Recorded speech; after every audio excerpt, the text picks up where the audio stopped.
जब मूवीज देखता था, जैसे मुझे याद है कि मैंने सरफरोश और गंगा जल देखी थी ना। तो उसमें जो एक कैरेक्टर था आमिर खान का, उधर अजय देवगन का, तो लगता था यार आईपीएस ऑफिसर ऐसा होता है वैसा होता है, इतने डायनेमिक पर्सनैलिटी होती है। तो मतलब ये मन था कि हाँ यार आईपीएस ऑफिसर ऐसे होते हैं, पर कभी ये नहीं सोचा था मैं खुद बन जाऊंगा।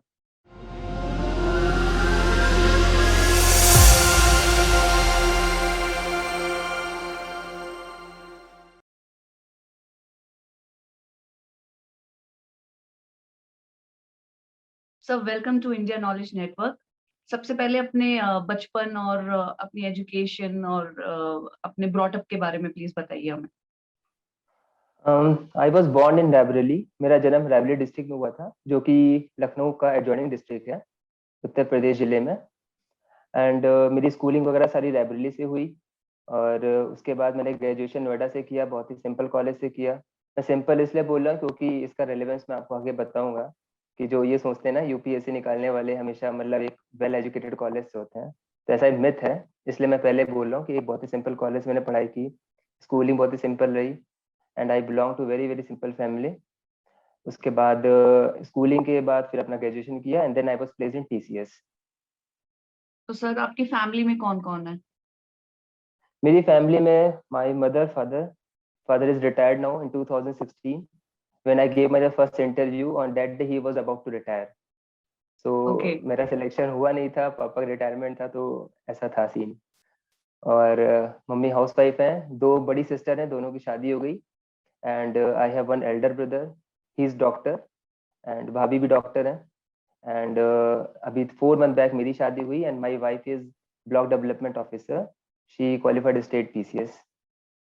Okay, very very congratulations to you sir. Thank you so much. Okay sir, तो बचपन में आप क्या बनना चाहते थे? हर किसी के ड्रीम्स और सब कुछ अलग होते हैं और बड़े होने के बाद वो चेंज हो जाते हैं। तो बचपन में आपका क्या ड्रीम था? ये बहुत रेलेवेंट है क्योंकि जब हम बचपन में होते हैं तो फिर लगता है ना कि जब मूवीज देखते हैं तो लगता है एक्टर बन जाए, जब क्रिकेट देखते हैं तो लगता है सचिन तेंदुलकर बन जाए, है ना। फिर उसके बाद जब धीरे धीरे बड़े होते हैं पता होता है कि एक्चुअली में हम क्या है और रियलिटी क्या है। And over period of time फिर हम लोग के सपने चेंज होने शुरू होते हैं। तो जैसे जिस सोसाइटी से मैं बिलोंग करता हूँ वहां पे तो 3 सपने होते थे सब बच्चों के, इधर इंजीनियर या डॉक्टर या फिर कोई government service. And hmm. UPSC and state PCS तो एक मतलब बहुत ही फार फेस्ट ड्रीम था कि मतलब इसको निकालना इट इज अ मतलब बहुत ही हरकुलियन टास्क है। सो मेरा सपना ऐसा ही था कि बस हाँ इंजीनियर बनना है, या फिर अगर वो नहीं हुआ तो कोई ऐसी छोटी मोटी गवर्नमेंट सर्विस निकालनी है। इससे बड़ा कोई सपना था भी नहीं मेरा तो। तो सर, आपने कभी भी बचपन में ये नहीं सोचा कि मुझे आईपीएस ऑफिसर बनना है या फिर पुलिस में जाना है? ऐसा कोई कभी दिमाग में नहीं आया था बचपन में?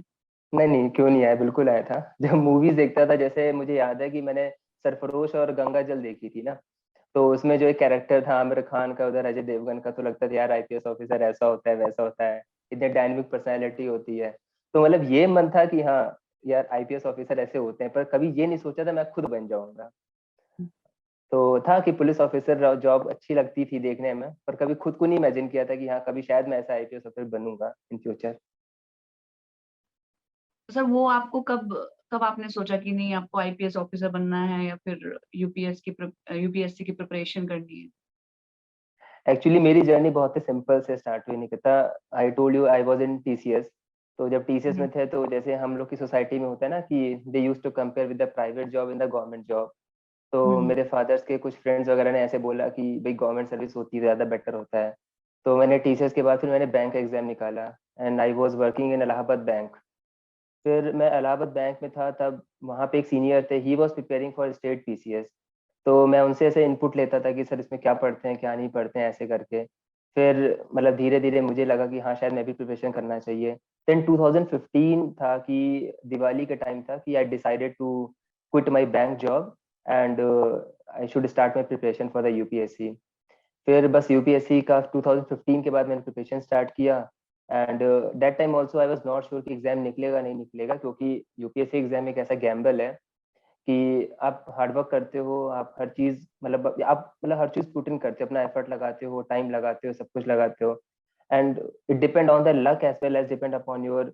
इतना ज्यादा कंपटीशन है कि आप ये नहीं श्योर हो सकते कि आपका सिलेक्शन होएगा। बट हाँ one thing I would like to say कि अगर आपकी प्रिपरेशन में कंसिस्टेंसी है और अगर आप डेडिकेटेड है and you are focused on a particular goal, then I think God is there to listen you.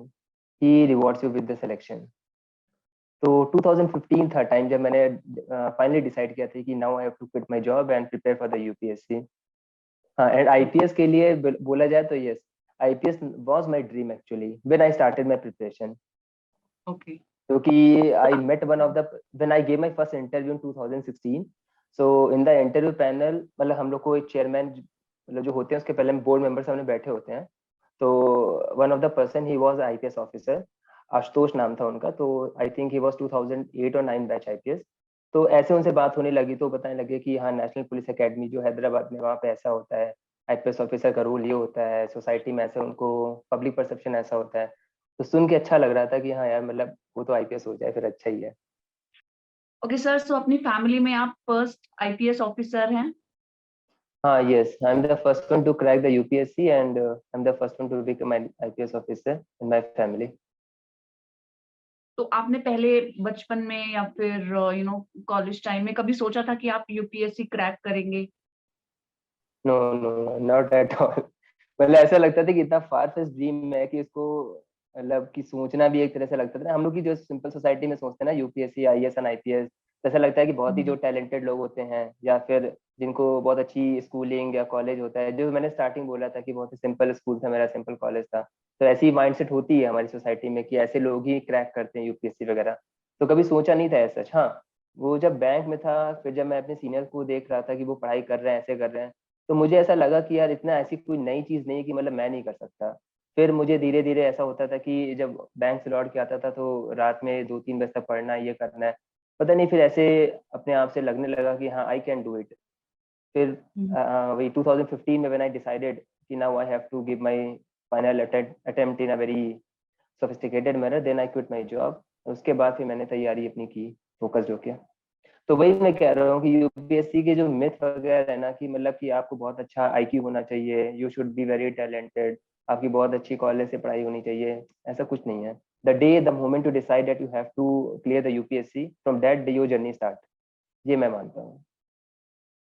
Okay sir, college students या फिर किसी भी प्रोफेशन में अगर कोई भी स्टूडेंट या फिर यूथ जाना चाहती है तो उनको कोई ऐसा कोई मैसेज देना चाहोगे आप? बिल्कुल, मैं कहना चाहूंगा कि जो भी आपने अपना लाइफ में गोल सेट किया है, तो आप उस गोल को अचीव करने के लिए आपको 2-3 चीजों पर हमेशा फोकस करना है. एक तो जैसे होता है कंसिस्टेंसी. मतलब कंसिस्टेंसी ये है कि आपने, जैसे अब यूपीएससी का मैं एग्जांपल लूंगा, तो जैसे नॉर्मली आपने भी सुना होगा कि लोग 4 अटेम्प्ट 5 अटेम्प्ट तक नहीं होते हैं. तो उसका मेन रीजन ये है कि कंसिस्टेंसी कहीं ना कहीं ब्रेक होती है. और कंसिस्टेंसी एक ऐसी चीज है कि आपको वो जीरो से आपको टॉप पे पहुंचा देगी. I mean to say that कि अगर आपके पास 1 ईयर का पीरियड है एग्जाम निकालने का, आप अगर हर दिन के हिसाब से अगर 10 से 12 घंटे अपने सीरियसली पढ़ाई कर रहे हैं विदाउट एनी कॉम्प्रोमाइजिंग, कि आप उन 10-12 घंटों में फिर आप यूट्यूब भी देख रहे हैं, मूवीज देख रहे हैं, तो वो चीज़ नहीं आनी चाहिए. आपने कंसिस्टेंट एफर्ट किया है तो 100% है कि आपका रिजल्ट आपके फेवर में ही होगा. और दूसरी चीज़ ये है कि जैसे मैं अपने बारे में बताऊँ को, तो मुझे हमेशा ऐसा लगता था कि आई कांट क्रैक यूपीएससी. तो आपको कभी भी अपने पोटेंशियल्स को कभी भी कॉम्प्रोमाइज नहीं करना चाहिए. जो आपके पोटेंशियल्स हैं आपको हमेशा फाइट बैक करना चाहिए. आपको हमेशा एक कहते हैं ना, रिस्क लेनी चाहिए लाइफ में. तो जब मैं प्रिपरेशन कर रहा था तो I was means dire fan of Dhoni. तो धोनी की मुझे क्वालिटी बहुत अच्छी लगती थी कि वो लास्ट मोमेंट तक भी रिस्क लेता था. तो मुझे लगा कि यार लाइफ में जब तक रिस्क नहीं ले रहे हो तो आप बड़ा गेम नहीं जीत सकते. If you have to win the big game then you have to take the risk. तो ये चीज मैं हमेशा मानता.